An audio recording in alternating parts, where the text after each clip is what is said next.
Namanya adalah Imam Al-Makhlud. Imam Al-Makhlud. Waktu itu beliau datang dari negerinya di Afrika Utara, ya, di sekitaran Sudan sekarang lah gitu ya. Datang dia ke Mesir. Datang ke Mesir, ya. Tepatnya beliau datang ke rumah seorang ulama besar juga waktu itu. Namanya adalah Imam Ahmad bin Hanbal. Waktu itu ternyata Imam Ahmad bin Hanbal ini sedang diembargo. Dakwahnya tidak dibolehkan. Lalu apa yang dilakukan oleh Al-Makhlud tadi? Ala bidzikrillahi tatma'innul qulub.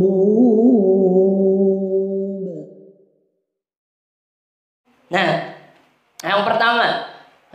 poin pertama yang Imam sampaikan tadi tentang rendah hati. Yang kedua, kita harus yakin dengan kebenaran Al-Quran. Karena Allah yang menjaga dan memeliharanya langsung. Allah katakan dalam surah Al-Hijr, Bismillahirrahmanirrahim. Inna nahnu nazzalna dzikra wa inna lahu lahafizun. Kami yang menurunkan Al-Quran ini dan kami yang akan menjaganya. Ini janji dari Allah. Kita harus yakin dengan itu adik-adik. Ya, kita harus yakin. Kemudian poin ketiga yang Allah sampaikan, ya, saat kita sudah yakin dengan janji Allah, ya, bahwa Al-Quran ini benar, Al-Quran ini kita harus yakini dengan totalitas, maka saat kita inginkan Al-Quran itu semakin mudah, kita inginkan semakin nikmat dalam membaca dan menghafal Al-Quran, maka kita harus jujur pada Allah. Ini poin ketiga apa? Jujur pada Allah. Rasulullah berkata, in tasduqillaha yasdukuk. Kalau engkau jujur kepada Allah, maka Allah pun akan jujur kepadamu. Ya, kalau engkau jujur kepada Allah, Allah pun akan jujur kepadamu. Ya. Kita harus jujur kepada Allah. Ya, coba kita ulangi. In tasduqillaha, coba baca. In tasduqillaha, in tasduqillaha. Sekali lagi. In tasduqillaha yasdukuk. Kalau engkau jujur kepada Allah, ulangi. Kalau engkau jujur kepada Allah, harus semangat. Kalau engkau jujur kepada Allah, maka Allah akan jujur padamu. Sekali lagi, kalau engkau jujur kepada Allah, maka Allah akan jujur kepadamu. Nah, menghafal Quran, kita jujur nggak kepada Allah? Jujur. Apa jujurnya? Kita menghafal Al-Quran, tujuan kita apa? Untuk mencari ridha Allah. Menghafal Al-Quran, ini bukan tujuan yang agak keliru. Menghafal untuk menghafal. Menghafal untuk hafal. Itu sebenarnya tujuan yang agak keliru. Ya, kenapa? Karena menghafal itu seharusnya tujuannya semakin kita dekatkan diri kita kepada Allah. Terlepas dari apakah nanti kita hafal atau tidaknya ayat itu, tetapi kita sudah jujur kepada Allah. Kita ingin dekat kepada Allah melalui Al-Quran ini. Berdasarkan hadis tadi, in tasduqillaha yasdukuk. Kalau engkau jujur kepada Allah, maka Allah pun akan jujur kepadamu, kepada kita. Kalau kita jujur pada Allah, Allah jujur pada kita. Ya, termasuk jujur ini dalam azam kita. Apa itu azam? Apa itu azam? Azam itu artinya tekad. Apa? Tekad. Kalau kita benar jujur sama Allah, azam kita harus kuat. Tekad kita harus kuat untuk menghafal Quran ini. Kita temukan rintangan, pasti. Kita temukan tantangan, pasti. Tetapi kejujuran kita kepada Allah mengalahkan semuanya. Kejujuran kita kepada Allah mengalahkan semuanya. Ya, balik kepada yang pertama tadi, ya, kalau kita jujur kepada Allah, maka Allah akan jujur kepada kita. In tasduqillaha yasdukuk. Nah, ada suatu kisah, tahu deh Bang Imam udah pernah ceritain di sini apa belum ya? Ada seorang ulama dari Afrika Utara sana dulu, di zaman tabi'ut tabi'in, di zaman para waktu itu Islam masih di awal-awal perkembangan Islam sesudah Rasulullah wafat. Namanya adalah Imam Al-Makhlud. Imam Al-Makhlud. Waktu itu beliau datang dari negerinya di Afrika Utara, ya di sekitaran Sudan sekarang lah gitu ya. Datang dia ke Mesir, ya. Tepatnya beliau datang ke rumah seorang ulama besar juga waktu itu. Namanya adalah Imam Ahmad bin Hanbal. Siapa namanya? Imam Ahmad bin Hanbal. Ya, Imam Ahmad bin Hanbal ini kita kenal dengan nanti mazhabnya adalah mazhab Hambali. Ya, Ahmad bin Hanbal. Waktu itu ternyata Imam Ahmad bin Hanbal ini sedang diembargo. Dakwahnya tidak dibolehkan. Nah, dibolehkan gimana? Imam Ahmad bin Hanbal ini oleh penguasa waktu itu tidak boleh dia ngadain ceramah gini. Ceramah-ceramah, kumpul-kumpul gini nggak boleh. Buat halaqah, buat rumah tahfiz, buat kajian, buat tabligh akbar nggak boleh. Kenapa? Beliau jadi tahanan. Ya, tahanan. Tetapi tahanan tetap di rumahnya, nggak di dalam penjara, ya. Asalkan syaratnya tidak boleh buat kajian. Lalu datanglah waktu itu Al-Makhlud dari tempat tinggalnya di Afrika Utara. Datang beliau ke rumah Ahmad bin Hanbal tadi. Ternyata Ahmad bin Hanbal tadi tidak boleh waktu itu untuk berdakwah. Lalu apa yang dilakukan oleh Al-Makhlud tadi?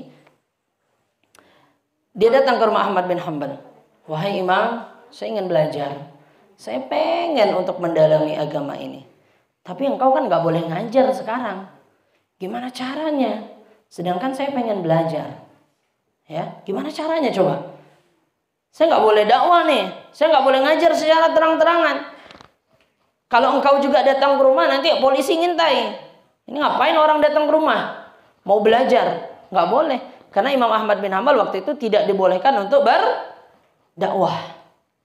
Akhirnya Al-Makhlud tadi dia jujur dengan niatnya.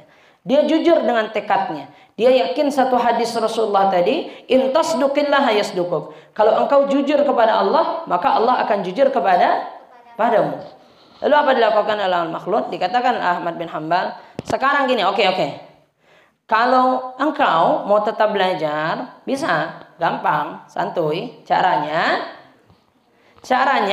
engkau datang ke sini, tapi pakaiannya pakaian pengemis.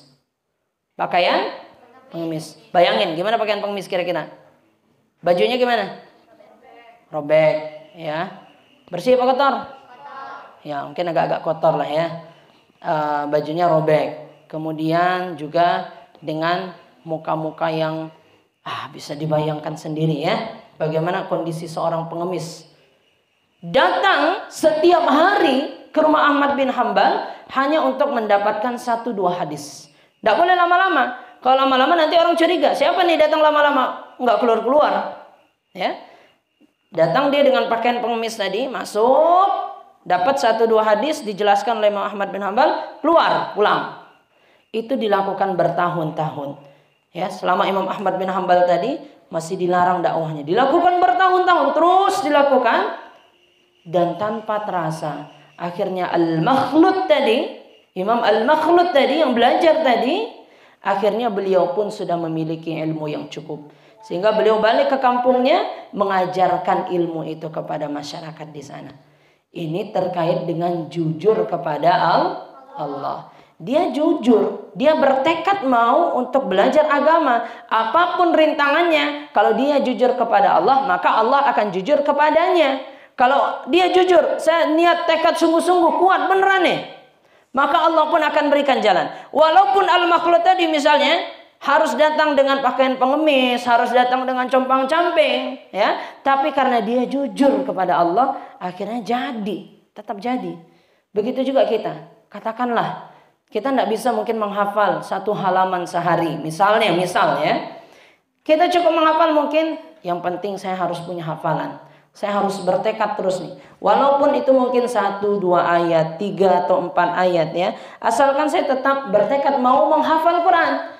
Kalau kita jujur dengan tekad kita, maka Allah pun akan jujur merealisasikan tekad itu. Ya, ini poin ketiga, yaitu harus jujur kepada Allah. Harus jujur kepada Allah. Ini poin ketiga nih. Yang pertama tadi apa? Ingat nggak? Rendah hati. Yang kedua apa? Yakin tentang kebenaran Al-Quran. Yang ketiga, jujur pada Allah. Coba ulang lagi, ya. Jangan yang justru yang orang tua kita yang semangat. Ya harus semangat nih. Katanya jujur, ya. Yang pertama apa tadi? Rendah hati. Bagus. Yang kedua, yakin akan kebenaran Al-Quran. Yang ketiga, jujur kepada Allah Subhanahu wa taala. Nah, kemudian yang keempat, ini mungkin jadi poin terakhir ya, karena siap ini kegiatannya apa ini? Ustaz? Oh, salat maghrib ya. Berarti sekarang 5:30, mungkin nanti kita sampai jam 6 kita akhirkan ya. Adik-adik mungkin mau siap-siap, mau sholat gitu ya. Mungkin mau menaruh barang-barang atau dan lain sebagainya. Ini poin terakhir, yang keempat. Kalau kita mau menghafal Al-Quran, ya. Kalau kita hafalan Al-Quran, maka ukurannya adalah waktu. Ukuran saat kita ingin menghafal Al-Quran adalah waktu. Bukan berarti tidak boleh kita ukurannya ayat. Oh, saya mau menghafal 5 ayat hari ini, boleh. Saya mau menghafal 10 ayat hari ini, boleh. Cuma alangkah lebih baik saat kita mengukurnya dari segi waktu. Ada seorang ustadz yang Bang Imam sangat kagum dengan beliau. Beliau bagaimana? Beliau itu menghafal Al-Quran kotornya dalam 19 hari. Dalam arti hanya menghafal saja, belum lancar. Lancarnya baru dalam waktu 56 hari. 56 hari lancar 30 juz. Kira-kira gimana tuh? Masya Allah ya, luar biasa sekali. Namanya adalah Kiai Deden Makhyaruddin. Beliau selalu menyampaikan bahwa Al-Quran ini harus kita nikmati. Al-Quran ini harus kita nikmati. Karena Al-Quran ini adalah perkataan siapa tadi? Perkataan Allah. Seolah kita membaca surat dari Allah. Al-Quran ini adalah selain itu perkataan Allah, zikir kita. Kita membacanya saja dapat pahala. Lain halnya, kita baca status, kita scrolling di Instagram, dapat pahala? Dapat pahala? Dapat. Kalau scrollingnya hal-hal yang bermanfaat, bagus. Tapi kalau scrollingnya yang nggak jelas, dapat pahala? Atau kita mungkin ngelihat TikTok, dapat pahala? Tidak. Dapat dosa malahan ya. Ini kita hanya membaca saja, dapat pahala. Dapat pahala. Man qara'a harfan min kitabillah falahu hasanah wal hasanah bi asyri amsalihha. Satu huruf Allah balasi satu kebaikan dan dikalikan 10. Lam akun alif lam mim harfun. Saya tidak mengatakan alif lam mim itu harfun, walakin alifun harfun, lamun harfun wa mimun harfun. Tetapi alif satu huruf, lam satu huruf dan mim satu huruf. 3 huruf itu loh. Jadi satuan terkecil Al-Quran.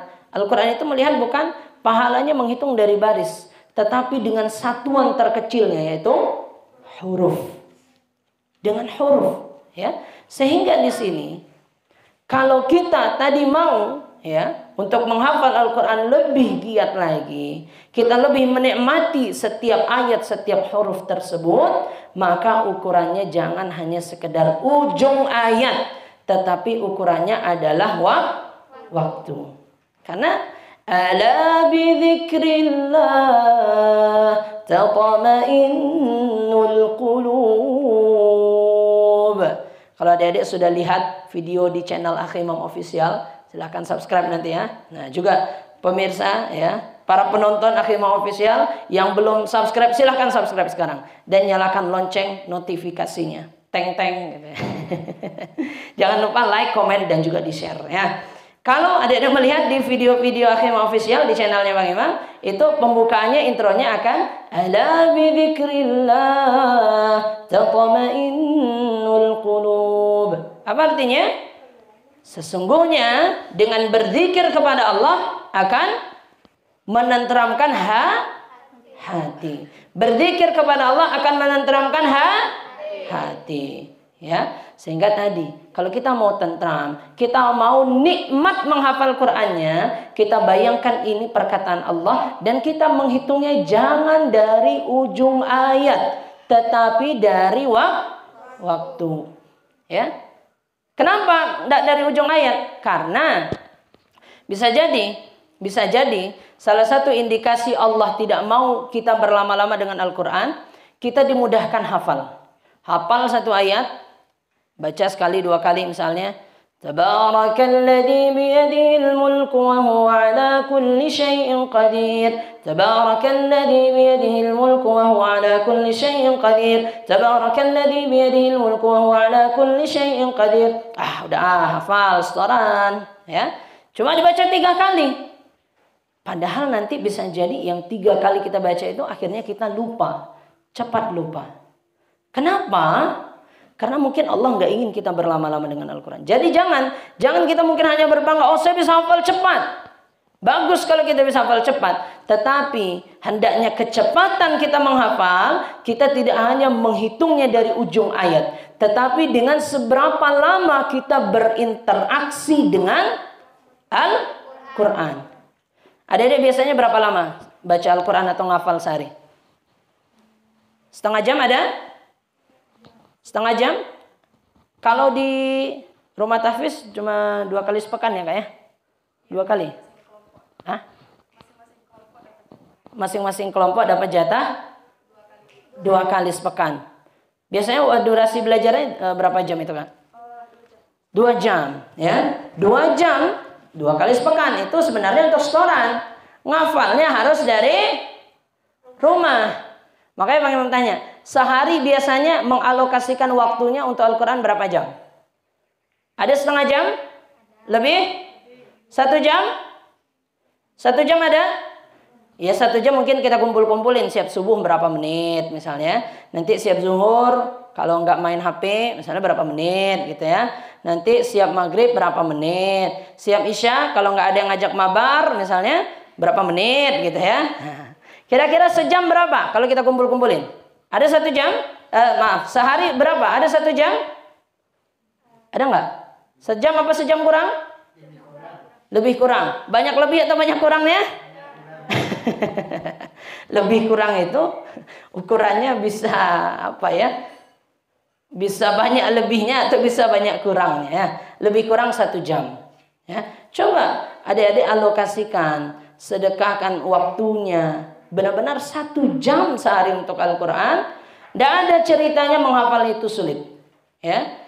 Karena tadi, balik ke poin yang Bang Imam sampaikan tadi, menghafal bukan patokannya ujung ayat. Tetapi hendaknya kita menghafal patokannya apa? Waktu. Ustaz pernah mendengar, Bang Imam pernah dengar satu kisah dari imam di Masjid Raya Sumbar. Ya, beli bukunya, judulnya Kun bil Qur'ani Najman. Jadilah bintang Al-Quran, bintang Al-Quran. Beliau alokasikan sehari waktunya itu, mulai dari jam 3 subuh sampai jam 6, 3 jam itu fokus untuk Al-Quran. Dia nggak ngejar target. Oh, saya harus hafal, saya harus murojaah berapa gitu ya. Tetapi harus dengan Al-Quran.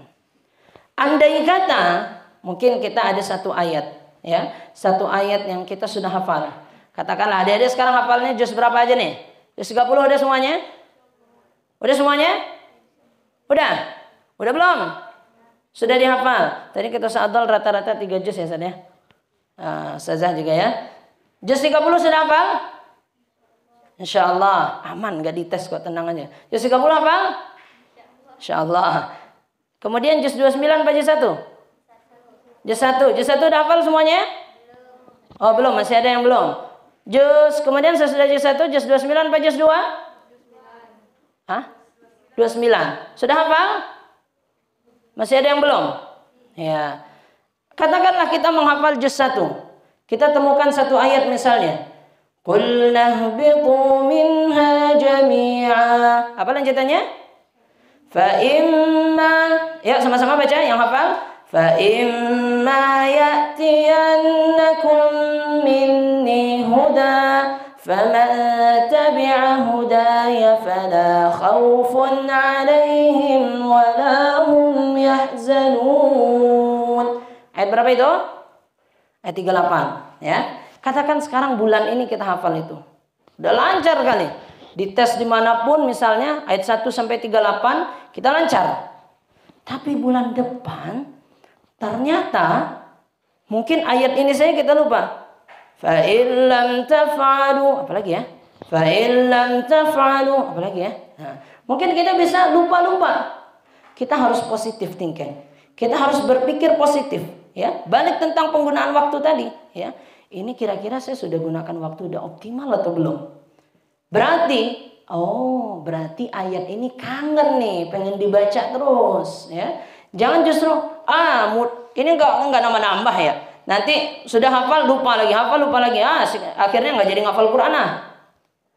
Seharusnya kita harus berpikir positif. Balik kepada ukuran waktu, bukan ukuran ujung ayat. Nikmatnya kita menghafal Al-Quran saat kita bisa mengalokasikan waktu kita. Tidak hanya sekedar kita mengoptimalkan sampai ujung ayat, tetapi saat kita bisa untuk waktu. Kita bisa berlama-lama dengan Al-Quran. Ya, kita bisa berlama-lama dengan Al-Quran. Inilah bagaimana saat kita inginkan menghafal Al-Quran itu nikmat. Ya. Satu lagi, misalnya adik-adik sulit menghafal. Tadi kan Bang Imam sampaikan, berarti ayat ini ingin kita baca terus. Ayat ini kangen terus sama kita. Dan bisa jadi ayat yang kita sulit hafal itu sebagai pembersih hati kita. Sebagai pembersih. Gini. Ada sungai. Kalau sungai itu banyak sampahnya, kira-kira alirannya lancar apa enggak? Enggak lancar. Tapi andai kata sungai itu bersihin terus, kira-kira alirannya lancar apa enggak? Lancar. Begitu juga hati kita. Banyak kotor-kotornya, ngelihat maksiat, melihat mata kita melihat kepada yang tidak diridhai Allah. Telinga kita mungkin mendengarkan hal-hal yang tidak disukai oleh Allah. Kaki kita melangkah kepada tempat-tempat yang tidak dibolehkan oleh Allah. Itu jadi sampah di hati kita. Ibaratkan hati kita saat menghafal Quran itu kayak sungai.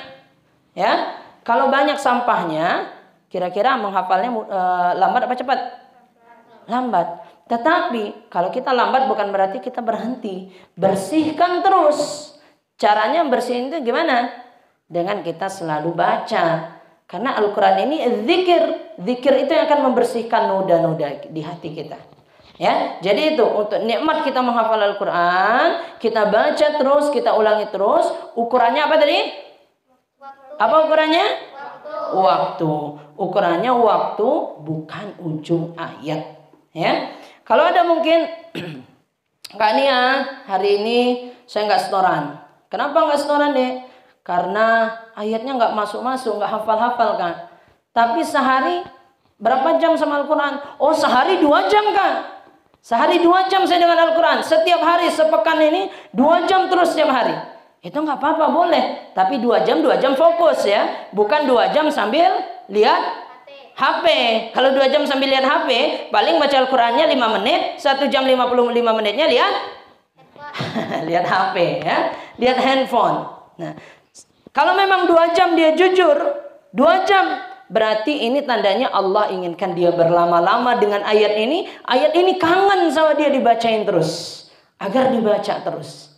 Ya, inilah menghafal itu jangan kita hanya handalkan kepada berpatokan kepada ujung ayat, tetapi kita hendaknya berpatokan kepada waktu kita untuk menghafal. Kita manfaatkan waktu kita. Ya, kita sudah tahu pastinya satu firman Allah tentang waktu, tentang masa. Apa itu? Surat apa? Al-Asr. Coba hafal nggak? Hafal? Yakin? Ya, hafal apa enggak? Karena hati-hati loh adik-adik. Hati-hati. Ayat yang kita mungkin sudah lama hafal, itu lama-lama saat kita baca itu enggak masuk ke hati. Akhirnya kita hanya membaca lisan saja. Ya. Ayat yang Kita membaca lisan, sehingga kalau mungkin kita bacanya lebih dinikmati, bisa jadi salah. Ini pengalaman Bang Imam pribadi, bukan berarti untuk membukakan aib, tidak, tapi untuk pelajaran agar adik-adik bisa mengambil iktibar darinya. Waktu Bang Imam MTQ tahun 2019, waktu itu cabang 10 juz. Waktu itu diberikan soal ini. Soal pertama nih kayaknya adik-adik bisa melanjutkan, walaupun belum 10 juz. Tapi soal pertama pasti bisa melanjutkan. Soalnya adalah juri membacakan Allahu la ilaha illa huwal hayyul qayyum. Apa lanjutannya? Lanjut. Lahu ma fis samawati wa ma fil ardh. Lanjut. Man dzal ladzi yashfa'u 'indahu illa bi idnih. Ya'lamu ma baina aydihim wa ma. Nah, ya, cukup. Waktu itu Bang Imam lupa baca ya'lamu ma. Ya'lamu ma baina aydihim wa ma khalfahum, ini lupa. Kenapa? Karena mungkin ayat ini sudah dihafal dari TK, udah 13 tahun dihafal. Katakan misalnya contoh ya. Sudah dihafal lama, akhirnya ayat-ayat yang kita biasa hafal itu tidak masuk ke hati kita saat kita meroja, hanya di lisan saja. Jadi nggak salah. Kalau ada yang misalnya baca surah Al-Asr, tapi nyasarnya ke surat apa biasanya? Atin. Atau nyasarnya ke surat apa? Yang mirip-mirip Al-Asr juga?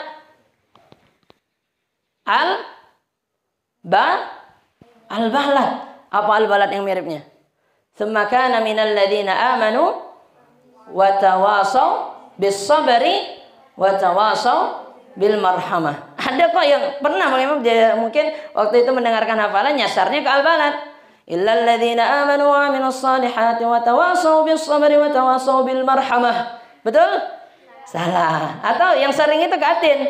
Illal ladzina amanu wa 'amilus salihati falahum ajrun ghairu mamnun. Jadi intinya saat kita memurajaah ya, kita kembali waktu ya, dan juga ini contohnya surah Al-Asr menegaskan tentang waktu. Gimana coba baca Al-Asr sama-sama?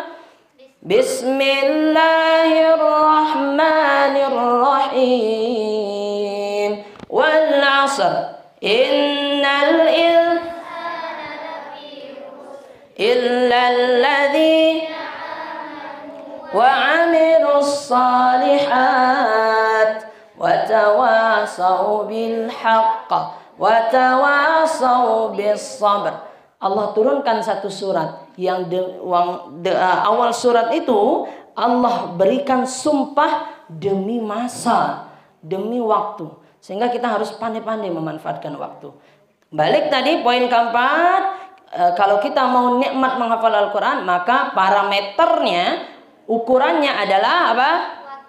Waktu, bukan hanya ujung ayat. Oke, cukup 4 poin ya Bang sampaikan. Semoga adik-adik bisa termotivasi lagi ke depannya. Apa yang pertama? Rendah hati. Yang kedua? Yang ketiga? Jujur kepada Allah. Yang keempat?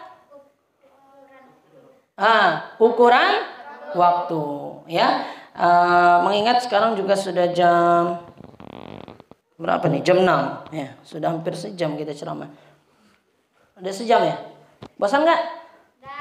Serius? Serius. Mau lanjut? Lanjut Ustaz. Iya, Ustaznya nggak mau lanjut. Iya. Mungkin ya sampai jam 6 ya. Mungkin ada mau persiapan juga. Siap ini kan ya? Bang Imam pengen ngajak Kania nih bikin konten bareng ya, agar nanti bisa di-upload ya.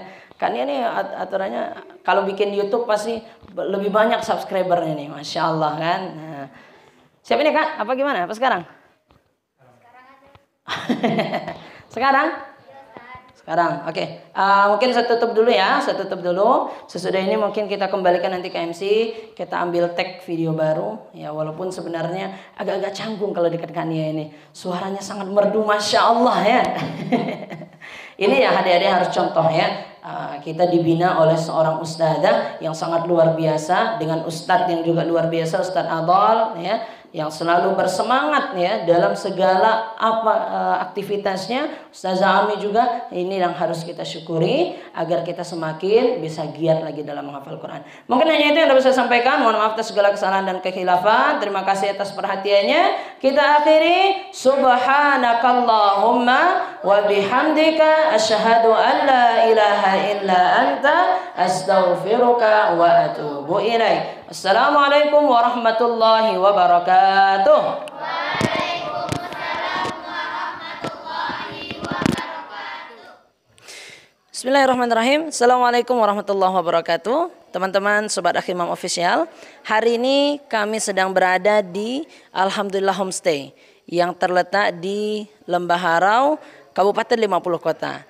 Inilah salah satu homestay yang menjadi rekomendasi untuk teman-teman semua, di mana pemandangan yang sangat sejuk dengan suasana yang sangat nyaman, dan ini bisa menjadi salah satu referensi berlibur bagi teman-teman dan mungkin juga untuk melepas penat dari keseharian. Dan saya sekarang sudah bersama dengan pemilik dari Alhamdulillah Homestay ini. Mungkin kita sedikit berbincang kenapa filosofi dari nama Alhamdulillah Homestay ini. Kita sekarang bersama Bapak Asri Chun. Kira-kira kenapa itu Pak filosofi dari nama Alhamdulillah ini Pak? Terima kasih Imam. Alam diciptakan oleh Allah untuk kesenangan umatnya, dan bagaimana manusia itu dapat menikmati ciptaan Allah ini dengan baik. Maka sudah selayaknya lah setiap manusia yang menikmati alam ini tidak memuji manusianya tapi memuji ciptaannya. Maka kita mengambil nama yaitu Alhamdulillah. Segala puji bagi Allah. Ya, baik, itulah teman-teman ya, sedikit filosofi kenapa diberikan nama Alhamdulillah Homestay. Ya, bagi teman-teman yang ingin berkunjung, boleh silakan menghubungi nomor yang ada di bawah ini, dan semoga ini bisa menjadi ladang amal bagi kita bersama saat kita bisa untuk mengembangkan kegiatan-kegiatan yang homestay dengan berbau syariah, dan juga ini bisa menjadi rekomendasi bagi teman-teman semua. Oke, sampai jumpa pada kegiatan berikutnya. Assalamualaikum warahmatullahi wabarakatuh.